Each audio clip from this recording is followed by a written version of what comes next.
Ji please please proceed. अच्छा, चले चले, ठीक है। आज का जो सेशन है ये स्पेशली डिजाइन किया गया है फॉर द फ्रेश ग्रेजुएट्स और young lawyer who jump into the practice और is about to jump into the practice. तो आज के लाइन में आज के टॉपिक में हम प्रैक्टिकल एप्लीकेशन की जब बात करते हैं तो इसका मतलब ये है कि जब आप प्रैक्टिस शुरू करते हैं, आप कोर्स जाते हैं, तो नादरा के हवाले से जो ज्यादातर केसेस आपको मिलेंगे उस पे ही हम बात कर लेंगे। वहाँ पे जो आप जाएंगे तो आपको जो डिक्लेरेटरी सूट्स है नादरा के, for example correction in date of birth, name, parental name, address, husband name and so on, तो इस तरह की चीज़ें जो है ये आपको कोर्स में ज़्यादातर मिलेगी। सिर्फ मैं नादरा के हवाले से की बात कर रहा हूँ, but it does not mean के नादरा के हवाले से सिर्फ यही इशू एग्जिस्ट करती है। इसके अलावा और भी बहुत सारे इश्यूज हो सकती है। For example blockage of CNIC हो सकता है, for example non issuance of CNIC हो सकता है, सिटीजनशिप का मसला हो सकता है। बट आज के सेशन में हम स्पेसिफिकली फोकस कर लेंगे करेक्शन इन पर्टिकुलर, जो केसेस कोर्ट्स में ज्यादातर आते हैं, स्पेशली ये फ्रेश ग्रेजुएट जो है या जो यंग लॉयर्स है उनके लिए बहुत इंपॉर्टेंट सेशन है। तो before jumping into the topic, उससे पहले हम नादरा लॉज जो है उसका एक ब्रॉड ओवरव्यू लेते हैं कि नादरा जो है वो किस तरह रेगुलेट करती है, कौन से लॉज पे डिपेंडेंट है और कौन से लॉज नादरा पे डिपेंडेंट है। उसके हवाले से थोड़ी सी डिस्कशन कर लेते हैं, उसके बाद जो असल टॉपिक है उसके ऊपर हम आएंगे। So the first law is NADRA ordinance 2000। NADRA ordinance जो है ये मेन लॉ है नादरा का। This law defines establishment, regulation and function of the NADRA. इसमें बहुत सारी चीजें दी गई है, इसमें कुछ कहीं कहीं न कहीं पेनल्टीज का जिक्र भी इसमें दिया गया है। फॉर एग्जांपल, अगर कोई बंदा 18 ईयर्स तक पहुंचता है तो उसे सीएनआईसी हासिल करना लाजमी है, लेकिन अगर 90 डेज के अंदर वो सीएनआईसी हासिल नहीं कर पाता तो उनकी पेनल्टीज क्या होगी। अगर मल्टीपल कार्ड्स कोई रखता है उसकी पेनल्टीज क्या होगी। इसी तरह अगर कोई सीएनआईसी कैंसलेशन नहीं करवाता उसकी पेनल्टीज क्या होगी। इन शॉर्ट ये कि सीएनआईसी जो है या नादरा जो भी कार्ड्स आपको इशू करते हैं वो सारे गवर्नमेंट की प्रॉपर्टी है, नादरा की प्रॉपर्टी है। एट द एंड अगर किसी की डेथ होती है तो उसको वो वापस करना होगा नादरा को। तो ये मेन लॉ है नादरा ऑर्डिनेंस जो रेगुलेट करती है नादरा के फंक्शंस और वर्क को। इसके साथ नादरा रूल्स जो है 2002 है। These further elaborate functions of Nadra. These details have been known in the Nadra laws regarding Nadra ordinance। यानी फॉर एग्जांपल अगर नादरा ऑर्डिनेंस आपसे कहता है कि आपने 18 ईयर्स में सीएनआईसी हासिल करनी होगी, तो नादरा रूल्स जो है वो डिफाइन करता है कि अगर आपने सीएनआईसी हासिल करनी है तो उसके लिए रिक्वायरमेंट्स क्या है, प्रोसीजर क्या है। तो ये हमें क्या बताता है NADRA rules 2002। These two laws are the laws which directly regulate Nadra laws. But beside that, there are some other laws which intersect with the function and working of Nadra. For example, हमारे पास है पाकिस्तान। हर एक चीज़ की detail में है, इसलिए हम नहीं जाएंगे क्योंकि 40 मिनट का टाइम है हमारे पास। तो जितना जल्दी हो सके हम अपनी टॉपिक को पूरा कवर लेंगे। तो पाकिस्तान सिटीजनशिप एक्ट 1951 जो है ये भी इंटरसेक्ट करता है नादरा के जो फंक्शंस है। फॉर एग्जांपल, अगर आप सिटीजनशिप क्लेम करते हैं और नादरा से सिटीजनशिप कार्ड लेते हैं तो उससे पहले you have to go through the citizenship act procedure 1951। Citizenship act जो है ये नाम से ही जाहिर है कि आप कौन who can be a citizen of Pakistan. इसमें सिटीजन बाई बर्थ हो सकता है, बाई डिसेंड हो सकता है, बाई नेचुरलाइजेशन हो सकता है, बाई मैरिज हो सकता है एंड सो ऑन। तो आई होप के फ्यूचर में हम सिटीजनशिप एक्ट के ऊपर एक स्पेसिफिक स्पेशल सेशन कर लेंगे क्योंकि यहाँ पे हमारे पास इतना टाइम नहीं होता। नेक्स्ट जो है हमारे पास फॉरेनर एक्ट है 1946। ये रेगुलेट करता है any individual who inter into Pakistan, so there movement and departure is regulated through foreigner act 1946। उसके बाद इलेक्शन एक्ट है। नादरा के जो फंक्शंस है उसमें एक फंक्शंस ये भी है कि वो इलेक्शन कमीशन को कैंडिडेट्स की जो आइडेंटिटी डिटेल है या बायोमेट्रिक वेरिफिकेशन है ये प्रोवाइड करती है। तो यहाँ पे भी नादरा का रूल है। नेक्स्ट जो है डेटा प्रोटेक्शन एंड प्राइवेसी। तो डेटा प्रोटेक्शन एंड प्राइवेसी के हवाले से पाकिस्तान में इस वक्त कोई स्पेसिफिक लॉ तो नहीं है, but bill is under consideration. अगर वो लॉ बनती है, एक्ट बनता है, तो डेफिनेटली नादरा का इसमें बहुत बड़ा रोल होगा लोगों के, या जो सिटीजन है उनके डेटा प्रोटेक्शन के हवाले से। तो अब स्टेप बाय स्टेप अपनी टॉपिक की तरफ जाते हैं। अब सवाल ये है कि नादरा जो है वो कौन सी कैटेगरीज के कार्ड्स जो है लोगों को या सिटीजन को या फॉरेनर्स को इशू करती है, या कौन से टाइप के सर्टिफिकेट इशू करते हैं, तो उसकी तरफ हम मूव करते हैं। सबसे पहले जो है आपके पास CNIC है। CNIC को आप जानते हैं, हर एक के पास एक जो बंदा 18 ईयर्स के जिसकी हो जाती है, तो he has to apply for CNIC। Next हमारे पास है NICOP, national identity card for overseas Pakistani. So NICOP और CNIC, there is no difference between this two, except that NICAP holder live abroad while CNIC holder live inside Pakistan। बाकी जो rights है और privileges है वो नाइकाप होल्डर और CNIC holder दोनों same enjoy करते हैं। POC, पाकिस्तान ओरिजिन कार्ड, ये पाकिस्तान ओरिजिन कार्ड जो इशू होता है ये पाकिस्तानी सिटीजन को इशू नहीं होता। तो ये जो पाकिस्तान ओरिजिन एप्लीकेंट है उसको इशू होता है। No, the question is that who is a Pakistani origin? For that, we need to go through the Citizenship Act, but since that's not our topic of discussion for today, so we will move forward। CRC child registration certificate है, for example इसमें आपके पास form भी आती है, जो इनाल card आता है, and so on. आगे हमारे पास है FRC। नादरा जो है आपको FRC भी इशू करती है। FRC जो है आपके पास 3 कैटेगरीज की हो सकती है: FRC by birth, FRC by marriage and FRC by adoption. ARC alien registration card, जो फॉरेनर्स पाकिस्तान में आते हैं अगर वो लॉन्ग स्टे के लिए आते हैं तो उन्हें एलियन रजिस्ट्रेशन कार्ड नादरा से लाजमी हासिल करना होगा। बट जो टूरिस्ट है या शॉर्ट विजिट पे आते हैं उसके लिए इसकी इतनी ज़रूरत नहीं है। नेक्स्ट जो है सक्सेशन सर्टिफिकेट है। सक्सेशन सर्टिफिकेट जो है ये जुरिडिक्शन पहले कोर्ट्स के पास थी, लेकिन अभी चूंकि ये जुरिडिक्शन नादरा को दी गई है, तो सक्सेशन सर्टिफिकेट जो है वो भी नादरा ही इशू करती है। अब अपनी टर्म की तरफ आते हैं करेक्शन इन पर्टिकुलर्स के हवाले से। यानी जब आपके पास कोई क्लाइंट आता है और वो अपनी डेट ऑफ बर्थ करेक्ट करवाना चाहता है, नेम हो गया, पेरेंटल नेम हो गया, एंड सो ऑन, तो ये जो पर्टिकुलर्स में करेक्शन है या चेंजेस है, इसको जो लॉज रेगुलेट करते हैं वो है आपके पास rule 13(1) of CNIC rules 2020 2002, NADRA policy version 6.0.0 October 2024, article 120 limitation act 1908।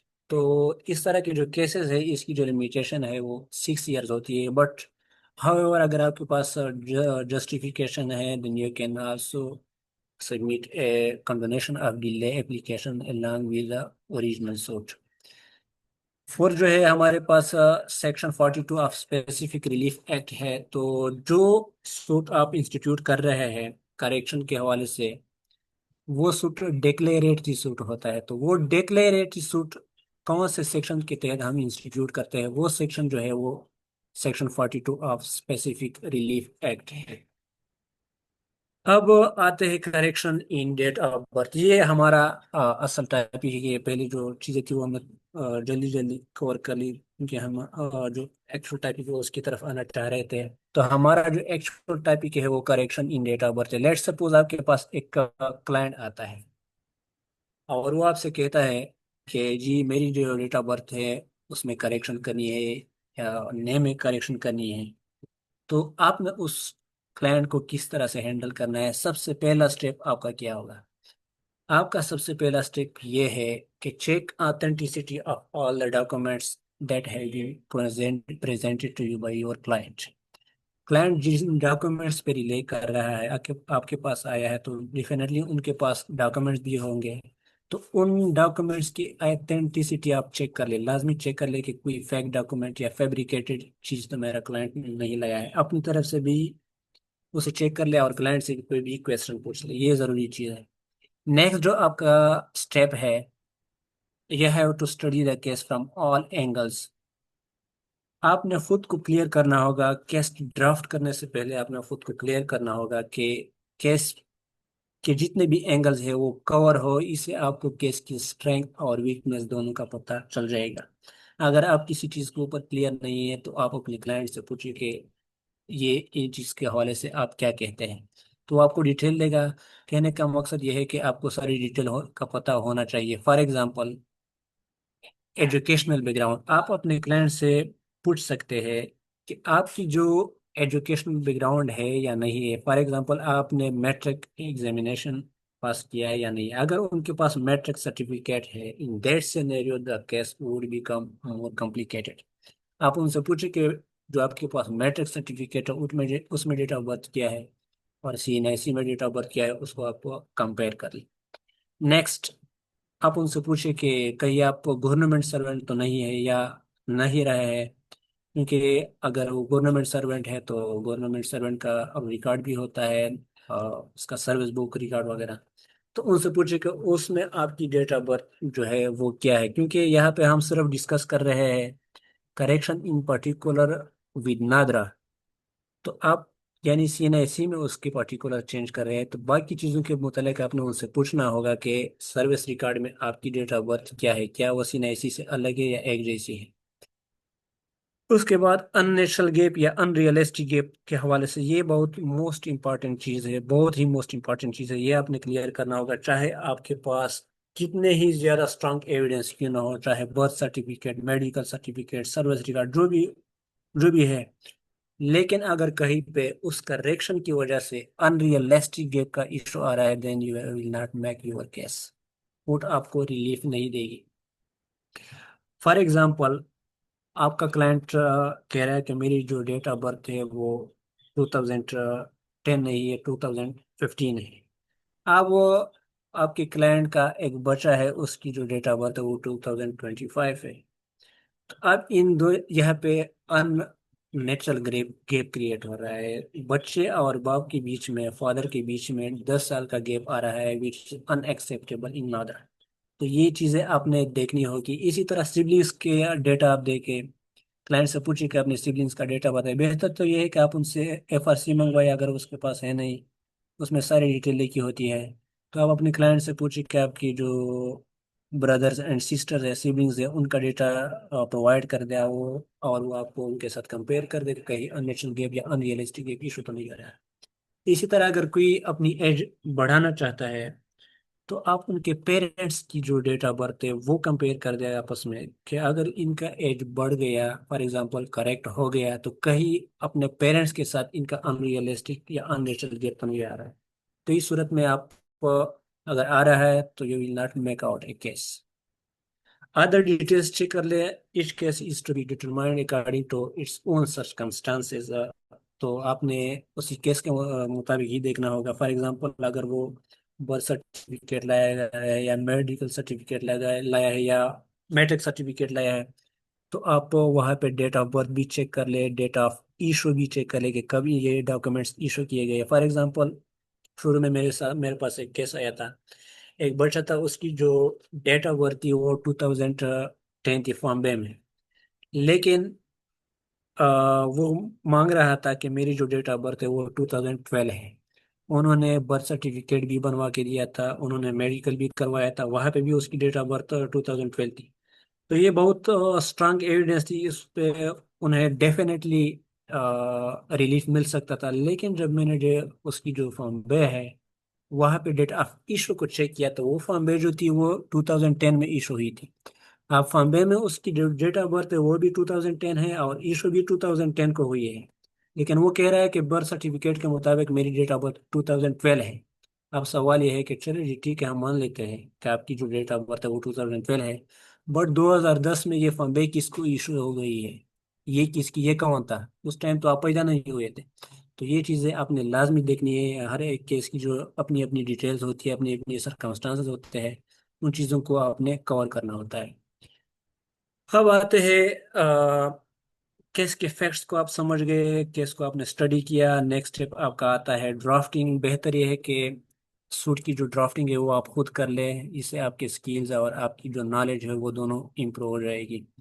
तो ड्राफ्टिंग आप कर लेंगे। उसके बाद आपने कौन से रिकॉर्ड एविडेंस है जिस पे आप रिले कर सकते हैं, ये भी एक इम्पॉर्टेंट चीज़ है डेट ऑफ बर्थ के हवाले से। तो जो एविडेंस रिक्वायर्ड होती है कोर्ट्स में, अगर आपके पास बर्थ सर्टिफिकेट है then it's a very strong evidence, especially अगर आपका बर्थ या उसके टाइम कुछ देर बाद इशू हुआ हो, तो ये एक स्ट्रांग एविडेंस है, इस पे आपको रिलीफ मिल सकता है। इसके अलावा अगर हॉस्पिटल डॉक्यूमेंट से, अगर किसी की बर्थ हॉस्पिटल में हुई है तो डेफिनेटली हॉस्पिटल में उसके डॉक्यूमेंट्स भी होंगे, आपको भी दिए होंगे।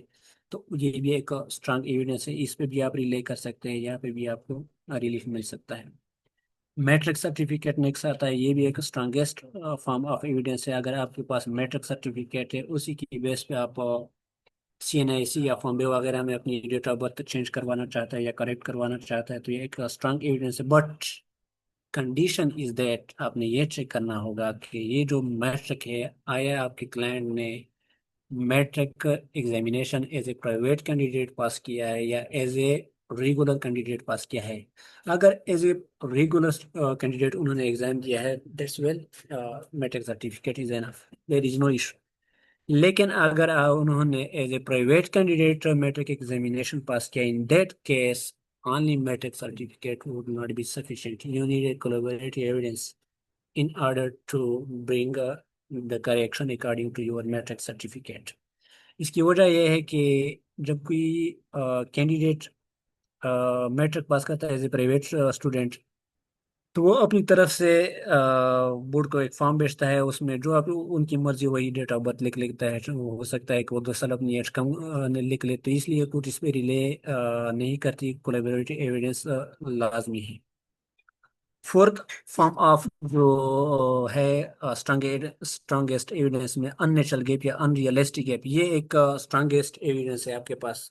फॉर एग्जांपल, अगर कोई बंदा आपके पास आता है और पेरेंट्स के साथ उनका इशू है, 10 साल का गैप आ रहा है पेरेंट्स में, चाहे वो मदर हो या फादर हो, तो इस सूरत में ये 2 सॉल्यूशन है आपके पास। या तो ये आपका क्लाइंट जो है ये अपनी एज जो है 8 साल कम करवाए, 18 साल गैप बनाए।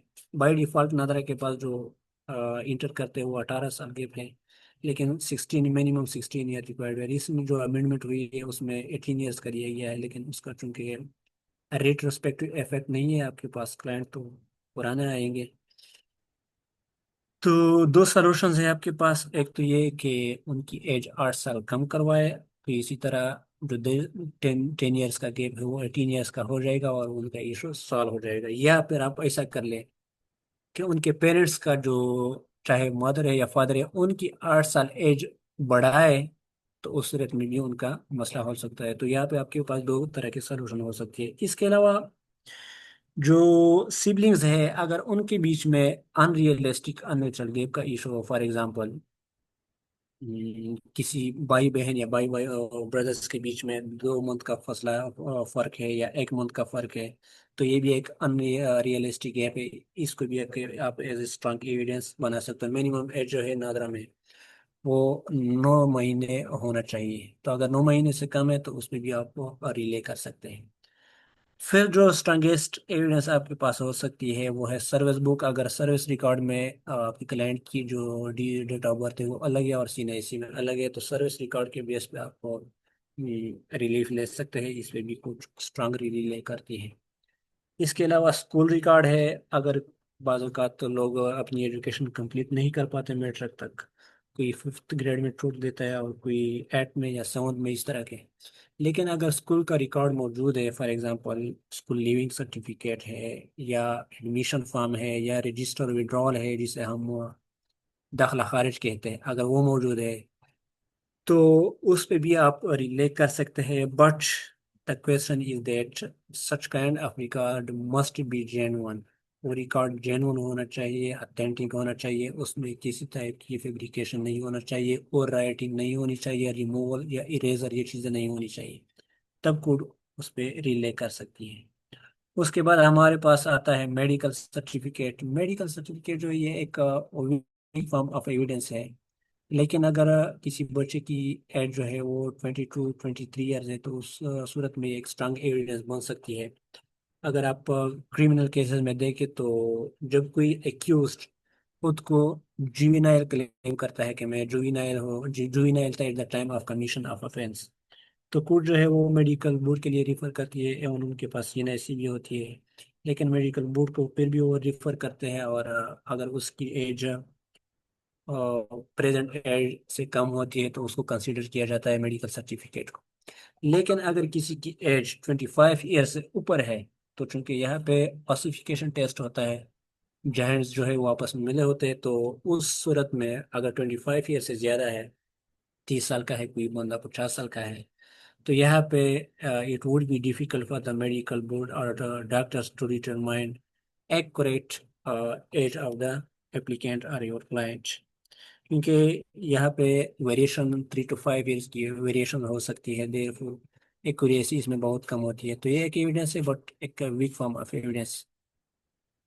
नेक्स्ट जो है, ये तो हमने जल्दी जल्दी एविडेंस का जिक्र किया और जो रिलीवेंट लॉज है उसका जिक्र किया, लेकिन जो चीज़ें हमने एविडेंस में डिस्कस कर दी वो एक स्ट्रांग एविडेंस है। बट कीप इन माइंड कि हम सिर्फ सीएनआईसी में डेट ऑफ बर्थ की करेक्शन की बात कर रहे हैं, एजुकेशनल डॉक्यूमेंट्स या सर्विस बुक में करेक्शन की बात नहीं कर रहे। तो लेट्स सपोज अगर कोई बंदा गवर्नमेंट सर्वेंट है, वो आपके पास आता है और अपनी सर्विस के बारे में नहीं बताता, और आप उसके लिए एक डिक्लेरेटरी सूट सीएनआईसी के ऊपर फाइल करते हैं, और कोर्ट जो है आपको रिलीफ दे देती है, आपको कोर्ट डिग्री भी दे देती है, आपका क्लाइंट जाता है नादरा में अपनी जो डेट ऑफ बर्थ है वो भी करेक्ट करवा लेता है।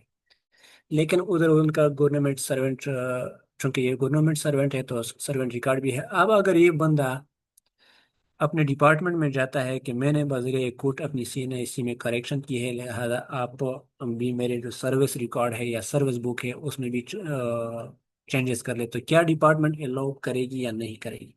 The answer is no. चाहे उनके पास कोर्ट की डिग्री क्यों ना हो, चाहे उनके पास सीएनआईसी में करेक्शन क्यों ना हो, तब भी डिपार्टमेंट रिफ्यूज कर लेगी, क्योंकि जो कुछ डिग्री आपने हासिल की है that's not executable against the department. अगर आप उसके अगेंस्ट एग्जीक्यूशन लाते लाते हैं, कोर्ट में एग्जीक्यूशन पिटीशन लाते हैं, तो कोर्ट आपसे ये कहेगी कि आपको शुरू के सूट में अपने डिपार्टमेंट को पार्टी बनाना चाहिए था। जब तक आप डिपार्टमेंट को पार्टी नहीं बनाएंगे, तब तक आप डिपार्टमेंट के अगेंस्ट एग्जीक्यूशन पिटीशन नहीं ला सकते, क्योंकि आपका जो केस है वो सिर्फ नादरा के अगेंस्ट था, डिपार्टमेंट के अगेंस्ट नहीं था। लेकिन जब आप सूट में डिपार्टमेंट को पार्टी बनाते हैं, तो यहाँ पे आपके पास जो रिजेक्शन का इशू आ जाएगा। You have to go to the service tribunal instead of civil court.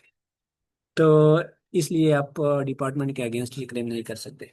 अब जिन चीज़ों का मैं बात कर रहा था कि जो एविडेंस हमने डिस्कस की, वो तो स्ट्रांग एविडेंस है, डेफिनेटली कोर्ट आपको रिलीफ दे देती है। लेकिन ये जो है कोर्ट के पास एक डिस्क्रिशनरी पावर है, हो सकता है कि आपको रिलीफ न दे, हो सकता है कि आपको रिलीफ दे दे। सेम नेचर का केस होगा, एक कोर्ट जो है रिलीफ देता है, दूसरा कोर्ट जो है वो रिलीफ नहीं देता। द रीजन इज दैट कि एक कोर्ट जो है अपनी तरफ से फैक्ट्स को इंटरप्रेट करता है और दूसरा कोर्ट जो है वो अपनी तरफ से इंटरप्रेट करता है, but you have no other option except to prefer an appeal और रिवीजन।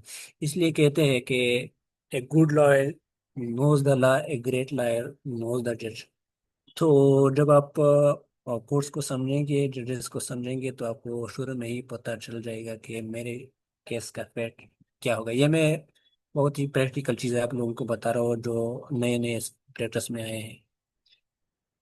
अच्छा, डेट ऑफ बर्थ के हवाले से तो हमने बात की है। अब नेम चेंज या करेक्शन, अब नेम में करेक्शन भी हो सकती है और चेंज भी हो सकता है, ये दोनों अलग अलग चीज़ें हैं। करेक्शन अगर आप माइनर करेक्शन चाहते हो उसमें भी कोई इशू नहीं है, लेकिन अगर आप कंप्लीटली अपना नाम चेंज करवाना चाह रहे हैं, फॉर एग्जांपल यहाँ पे हमारे पास अदनान खान है, रमीस अरशद है। अदनान खान कहता है कि मैं सीएनआईसी में अपनी डेट ऑफ बर्थ जो है वो चेंज कराना चाहता हूँ और अपना नेम जो है रमीज रमीश अरशद रखना चाहता हूँ। तो डेफिनेटली आप कर सकते हैं, ये बहुत सिंपल इशू है। सिंपल नादरा के केस की जरूरत ही नहीं है। सिंपल नादरा के पास जाए, वहाँ पे एक एफिडेविट दे दे, बात खत्म।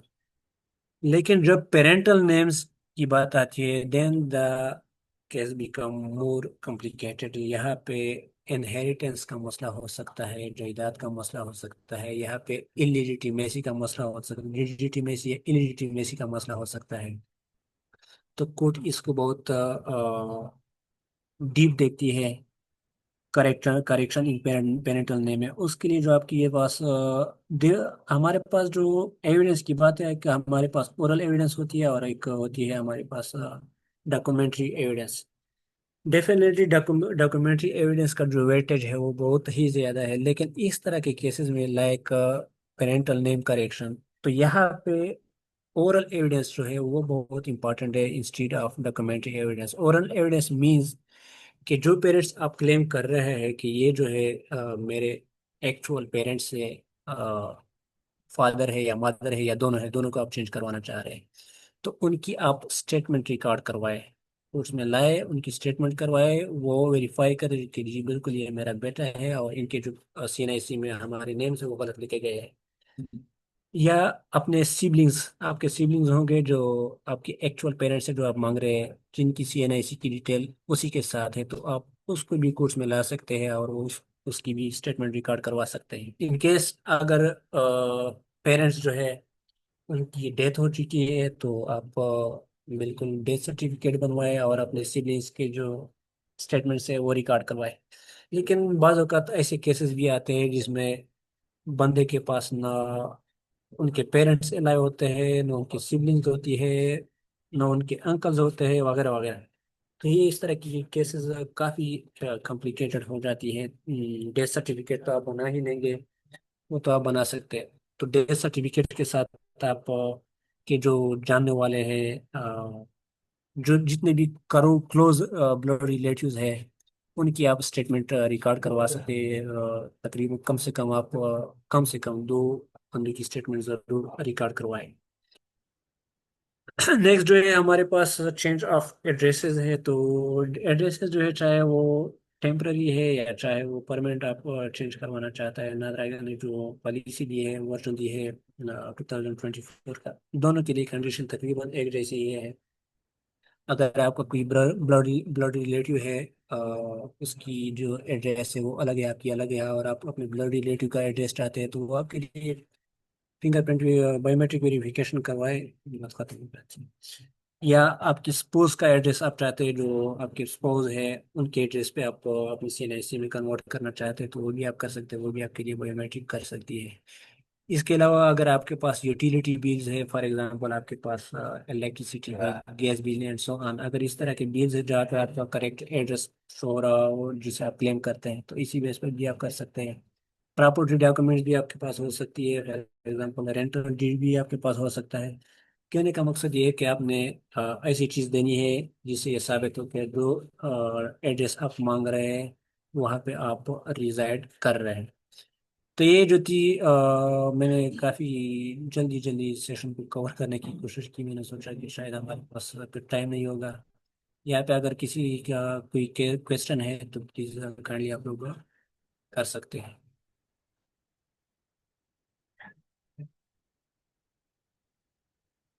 जी अहमद साहब। जी दूसर जिनके क्वेश्चंस हैं उनके आंसर करते हैं देन समराइज करते हैं।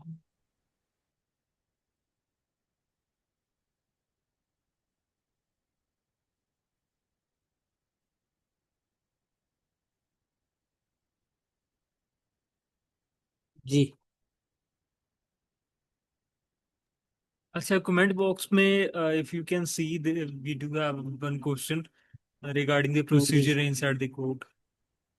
अच्छा, प्रोसीजर के हवाले से सही एड्रेस का मैंने बता दिया, बिल्कुल आप नादरा जाके आप चेंज करवा सकते हैं। Sharing attendance, attendance. अच्छा, कोर्ट की जो प्रोसीजर है, सबसे पहले आपने केस ड्राफ्ट करना होता है। मैंने आपसे पहले भी कहा कि ड्राफ्टिंग आप खुद कर ले, इससे आपकी स्किल में इजाफा हो जाएगा। जब आप केस ड्राफ्ट ड्राफ्ट कर लेते हैं तो आप कहा जाते हैं एफिडेविट भी साइन करवाते हैं अपने क्लाइंट से। ड्राफ्टिंग में आपके पास क्या है, वही चीज़ है जो आप क्लाइंट आपको बता देता है। फॉर एग्जांपल अगर आप बर्थ सर्टिफिकेट पे रिले करता है तो आपने ये कहना होगा ड्राफ्टिंग में कि जी मेरी जो करेक्ट डेट ऑफ बर्थ है बर्थ सर्टिफिकेट के बेस पे वो ये है, और जो मेरी इनकरेक्ट डेट ऑफ बर्थ है वो CNIC में ये लिखी गई है, इसको करेक्ट किया जाए। तो ये ड्राफ्टिंग करने के बाद आपने क्या करना होगा, आपने जो केस है वो इंस्टीट्यूशन ब्रांच में, कुछ डिस्ट्रिक्ट में इंस्टीट्यूशन ब्रांच एस्टेब्लिश किए गए हैं और शायद कुछ में नहीं होगा। तो आप इंस्टीट्यूशन ब्रांच ले जाए, वो वहाँ पे आप सबमिट कर देते हैं। वहाँ उसके बाद वो सीनियर सिविल जज के पास ले जाते हैं। सीनियर सिविल जज जो है वो किसी भी सिविल जज को मार्क कर लेगा या अपने पास रखेगा। जिसको भी मार्क किया गया, मार्क कर उसी सिविल जज के साथ ही आपका केस चलेगा। तो कोर्ट क्या करता है, नेक्स्ट नेक्स्ट कोर्ट एक समन इशू करती है नादरा को। आपने डेट लेना होगा कि कौन सा डेट दिया गया है। जब आपका केस मार्क हो जाए तो आप उसी कोर्ट में जाए और डेट ले लेके मुझे कौन सा डेट दिया गया है, उसी डेट पे कोर्ट जो है वो नादरा को वो समन भेजती है कि जी आप अटेंडेंस लगाए। अटेंडेंस होती है, अथॉरिटी साथ में अथॉरिटी लेटर भी वो जमा करवा लेते हैं नादरा वाले। नेक्स्ट डेट पे नादरा वाले जो है वो रिटर्न स्टेटमेंट, जिसे हम जवाब दावा कहते हैं, वो सबमिट कर लेते हैं। उसके बाद आपकी एविडेंस स्टोर होती है। एविडेंस कॉन्फ्रेंस कॉन्फ्रेंस शेड्यूलिंग जो है वो भी कभी कभार कुछ कुछ जो है वो प्रोसीजर अप्लाई कर लेते हैं, कुछ नहीं करते। लेकिन मेन चीज़ जो है वो आपकी एविडेंस है। एविडेंस आपने प्रोड्यूस करनी होती है, जो जिस चीज़ों पे रिले करना है आपने, वो डॉक्यूमेंट्स भी एग्जीबिट करने होते हैं। फॉर एग्जांपल बर्थ सर्टिफिकेट है, आप किसी ने ऐसी है, जो भी चीज़ है वो उसकी एग्जीबिशन होती है। और आप स्टेटमेंट्स अपने क्लाइंट्स के रिकॉर्ड करवाते हैं, उनके विटनेसेस के स्टेटमेंट्स रिकॉर्ड करवाते हैं नादरा वाले, उन पे क्रॉस कर लेंगे, ठीक है। तो आपकी एविडेंस जब कंप्लीट होती है तो नेक्स्ट नादरा की एविडेंस शुरू होती है। नादरा वाले आते हैं, वो अपनी स्टेटमेंट रिकॉर्ड करवा लेते हैं और आप जो है क्लाइंट के बिहाफ पे आप उस पर क्रॉस करते हैं, ठीक है। तो जब आप उन पे क्रॉस कर लेंगे तो नेक्स्ट डेट जो है वो आर्गुमेंट्स के लिए रखा जाता है। आपने भी आर्गुमेंट्स देने होते हैं, नादरा वाले ने भी आर्गुमेंट्स देने होते हैं। और उसके बाद कुछ कभी कभी जजेस उसी टाइम इशू को डिस्पोज ऑफ कर देते हैं। कभी कभी आपको एक टाइम दे देते हैं कि नेक्स्ट डेट पे हम डिस्पोज कर लेंगे। जी।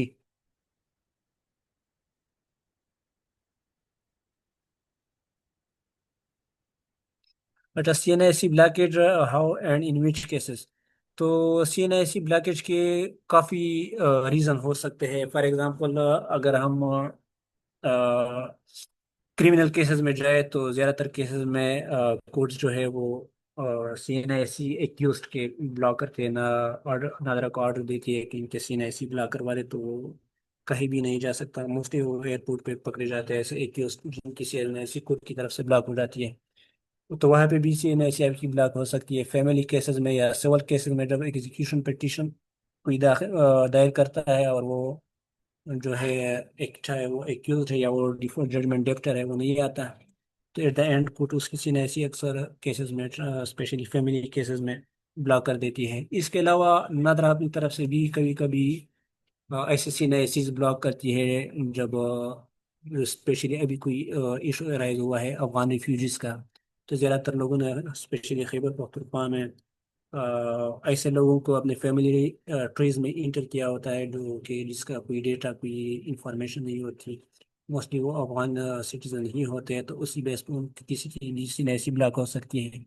तो और भी रीज़न हो सकते हैं CNIC ब्लॉकेज के, ये जस्ट कुछ थे जो मैंने आपको बता दिए।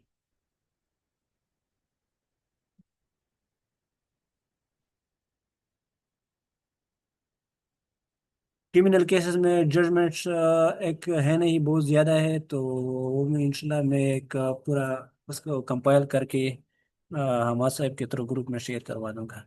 क्रिमिनल केसेस में जजमेंट बहुत ज़्यादा है, सिविल में भी है, सुप्रीम कोर्ट और हाई कोर्ट के जजमेंट डेट ऑफ बर्थ के हवाले से भी बहुत ज़्यादा है, वो बहुत इंपॉर्टेंट है। वो भी मैं आप लोगों के साथ शेयर कर लूँगा ग्रुप में। जी, ये प्रोक्लेम रेफरेंस की बात कर रहे हैं, तो इसी की हम बात कर रहे हैं। अगर किसी के पास के अगेंस्ट 512 की जो प्रोसीजर है कोर्ट में चलता है, तो उसमें भी अगर जो कंप्लेनेंट है एप्लीकेशन देता है, तो अक्सर केसेस में उनके BC ने ऐसी ब्लॉक करवाए जाते हैं।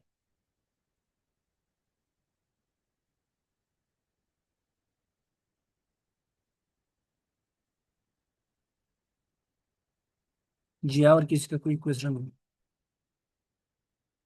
अच्छा, मेरी आवाज़ किसी ने लिखा है सर वॉइस लिटिल स्लो, तो मैं माइक यूज़ कर रहा हूँ शायद, उसके लिए मादर टंग में अगर आवाज़ मेरी वॉइस क्लियर।